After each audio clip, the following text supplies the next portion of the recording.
എടാ നീ ഒന്ന് പോയിട്ട് നോക്കിയായിരുന്നാ? ആ ആ ഞാൻ വരാൻ, എനിക്ക് പറ്റിയില്ലടാ ഒന്ന് വരാൻ. ആ ആ ആ ഇനി പോവാൻ നേരത്തെ ഞാനും കൂടെ വരാം. എടാ വിനു, എന്താമ്മേ?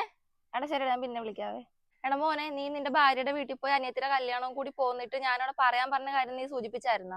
എന്ത് കാര്യമാണമ്മേ? ഓ എടാ, നമ്മുടെ കൊച്ചിന് മാല ഇടണ കാര്യം. നിന്റെ മകൾക്ക് വയസ്സ് 5 ഇനി അവർ ഏത് കാലത്ത് കൊണ്ടുവന്ന് മാല ഇടാനാ? ഇപ്പോഴാകുമ്പോഴേ അവർക്ക് കല്യാണ പിരിവൊക്കെ കിട്ടിയിട്ടില്ലേ, ചോദിച്ചു കഴിഞ്ഞാൽ അവരിപ്പൊ കൊണ്ടുവരും. എന്റെ അമ്മ, അവർക്ക് കിട്ടിയതിലും കൂടുതൽ കടവാണ്. ഈ സമയത്ത് എനിക്ക് പോലും കാര്യമായിട്ടൊന്നും കൊടുക്കാൻ പറ്റിയില്ല അവർക്ക്. എനിക്കങ്ങ് പറ്റിയൊന്നുമില്ല അവിടെ ചെന്ന് ഈ നാണം കെട്ട കാര്യവും പറഞ്ഞോണ്ടിയല്ല. എടാ എന്ത് നാണക്കേടെന്നാണ് ഇത്? നിന്റെ കൊച്ചിന് അവകാശപ്പെട്ട കാര്യം തന്നെയാണ്. നിന്റെ അളിയൻ കണ്ടില്ലേ അവളെ ഇങ്ങോട്ട് പറഞ്ഞു വിട്ട് എന്നെ കൊണ്ട് മാല മേടിപ്പിച്ചത്? ഇതൊക്കെ നാട്ടു നടപ്പാണ്, എല്ലാരും ചെയ്യേണ്ടതാ.